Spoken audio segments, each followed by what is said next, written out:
So purpose, there's not a place for it in the Define My Day journal. I don't have you define your purpose every month. Your purpose is something that you are going to explore internally and something that you may explore yourself in your journaling section of the Define My Day journal, but the journal is just the tool to get us there. You have to find your purpose in your own way. Now I'm going to go through a process that I go through to find my purpose and to realign with my purpose. But how you do it is up to you. You might already be very aware of what it is. Maybe you're just using the journal to take steps to get there. So for me, I figure out my purpose by thinking about what I look forward to the day that I may pass away.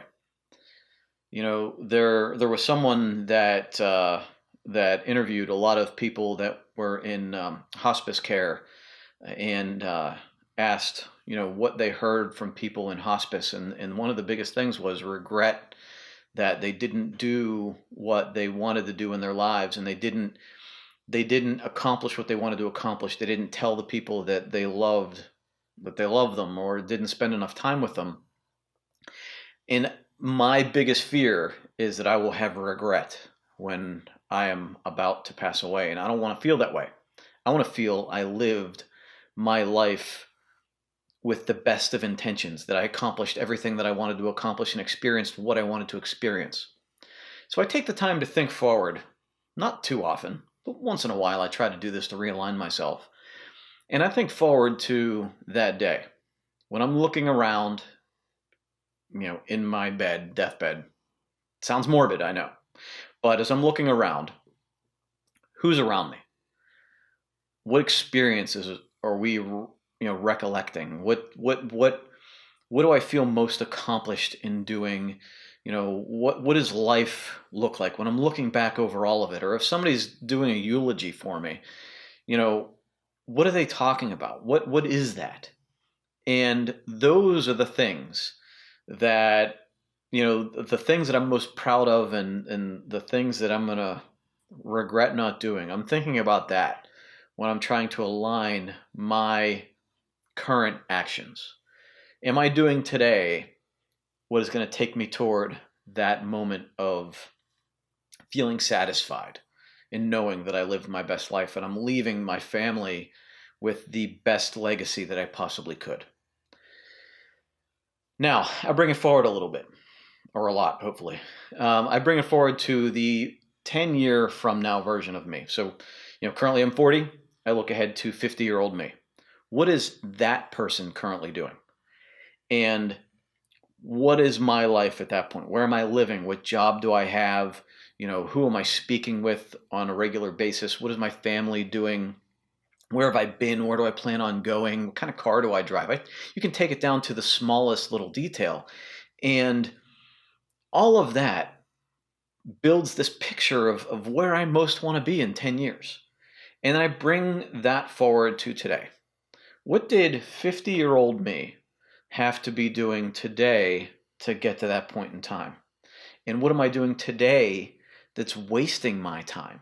That 50-year-old me would say, well, I would never be caught dead doing that.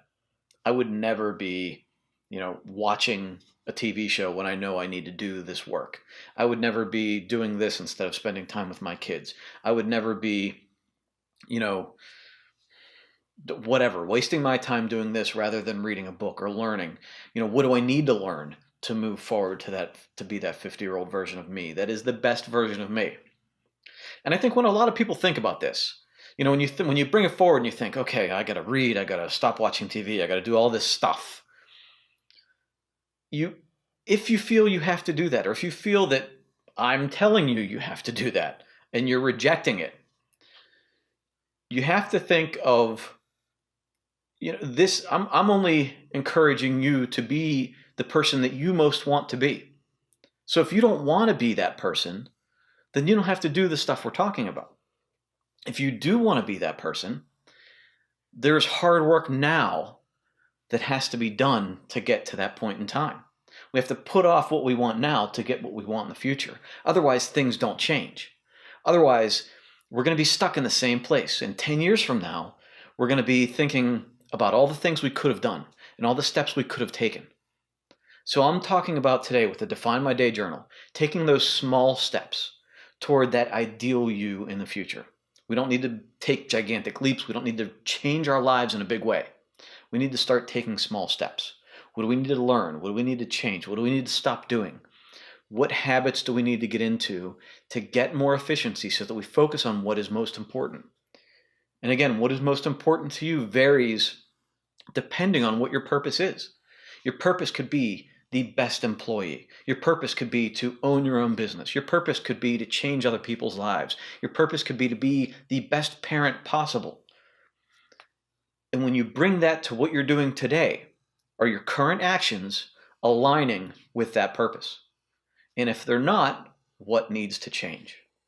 So when we're writing down our monthly goals, when we're going through that process, when we're sitting down to plan our day, to define our day and define our lives, what do we need to be doing right now to become our ideal selves? So what is your purpose? Take 10 minutes, however long you need. Maybe you need to go over it again and again. What's your purpose? Take a moment, think about it, and I'm going to go into part 2 about purpose here in the next video.